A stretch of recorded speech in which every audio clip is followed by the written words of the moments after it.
দেখো ইন্দ্রনীল, আগে তোমরা যদি দুটো হ্যাঙ্গার করতে না পারো, স্বরূপম হয় তোমাদের বলবো এই জায়গাটা অনেকটা ফাঁকা আছে, যেখানে হ্যাঙ্গার আছে এখানে মেয়েদের ডেকে এনে বসাও, তারপরে আমি মিটিং করব। শুধু বিজেপিকে স্যাটিসফাই করবার জন্য আমি দুঃখের সাথে বলছি, ইলেকশন কমিশন মানুষের কথা একটু ভেবে দেখলে পারতেন।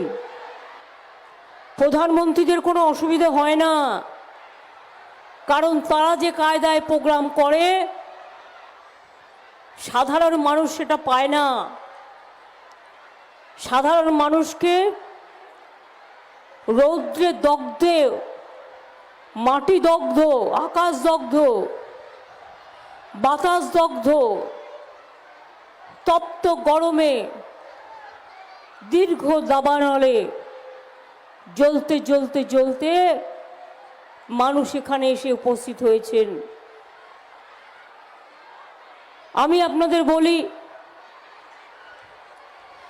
দেখো ইন্দ্রনীল, আগে তোমরা যদি দুটো হ্যাঙ্গার করতে না পারো, স্বরূপম হয় তোমাদের বলবো এই জায়গাটা অনেকটা ফাঁকা আছে, যেখানে হ্যাঙ্গার আছে এখানে মেয়েদের ডেকে এনে বসাও, তারপরে আমি মিটিং করব।